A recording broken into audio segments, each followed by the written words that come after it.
morning all students. How are you? I am fine and I hope you are fine. Then students, how is your study going? I hope you are doing your study well.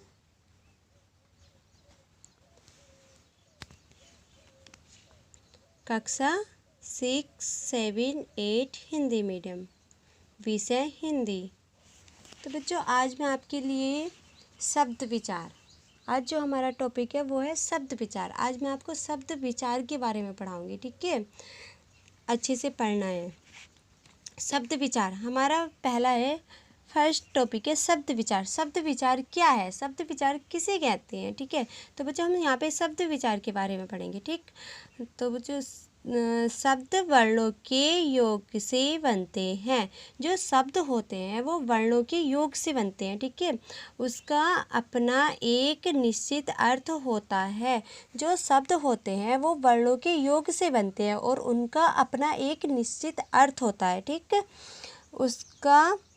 उसका अपना एक स्वतंत्र अस्तित्व होता है। मतलब जैसे एक शब्द वर्णों के योग से बनते हैं, उसका जो है एक अपना निश्चित अर्थ होता है और वह अपने आप में एक स्वतंत्र अस्तित्व होता है उसका, ठीक है। जैसे उदाहरण है विद्यालय का समय हो गया है, मतलब उसका एक अपना ही अलग ही अर्थ है, ठीक है। तो बच्चों वर्ण या वर्णों का समूह जिसका अर्थ होता है शब्द कहलाता है।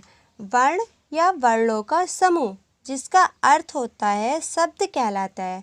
शब्द क्या कहलाता है बच्चों?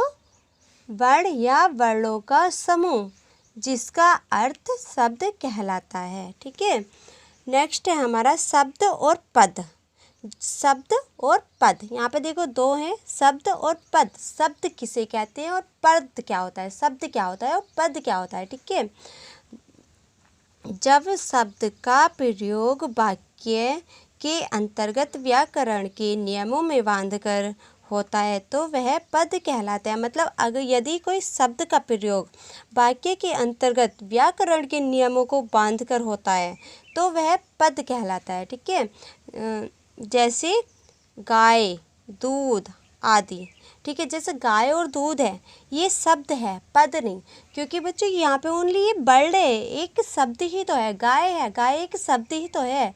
दूध है तो दूध भी एक शब्द ही है। अगर हम इसको इन पे दोनों पे सेंटेंस बना दें, वाक्य बना दें कि गाय दूध देती है, तो ये हो जाएगा पद, ठीक है। देखो जब इनका प्रयोग वाक्य में होगा तब ये पद कहलाएंगे। शब्दकोश में शब्द होते हैं, पद नहीं।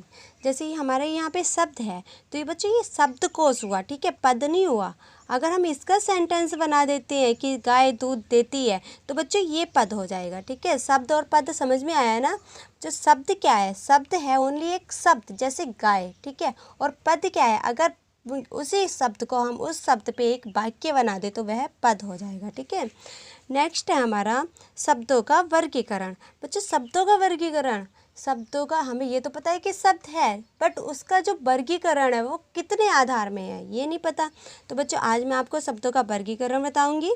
शब्दों का वर्गीकरण, शब्दों का 4 आधारों पर वर्गीकरण किया जाता है। मतलब जो शब्द हैं उनका 4 आधारों पर वर्गीकरण किया जाता है। नंबर फर्स्ट है हमारा रचना या बनावट के आधार पर। बच्चों किसके आधार पर? रचना या बनावट के आधार पर। सेकंड है हमारा उत्पत्ति के आधार पर, उत्पत्ति के आधार पर, ठीक है बच्चों। सेकंड नंबर क्या है हमारा? उत्पत्ति के आधार पर। थर्ड है हमारा अर्थ के आधार पर। किसके आधार पर? अर्थ के आधार पर। फोर्थ है हमारा व्याकरणिक प्रकार्य के आधार पर। किसके आधार पर बच्चों? व्याकरणिक प्रकार्य के आधार पर। तो बच्चों आज मैंने आपको ये शब्द विचार, शब्द और पद और शब्दों का वर्गीकरण ये सब समझाया है। कल को मैं ये जो टॉपिक दिए हुए हैं 4 नंबर, 4 आधारों पर जो वर्गीकरण किया जाता है, ये जो 4 आधार दिए गए हैं, कल को मैं इनकी डेफिनेशन बताऊंगी और इसके बारे में अच्छे से बताऊंगी, ठीक है बच्चों। आज ये अपना वर्क नोट कर लेना और इसे अच्छे से समझ लेना। मैंने बताया ये कि शब्द विचार क्या है, ठीक है। शब्द और पद यह क्या है, ठीक है।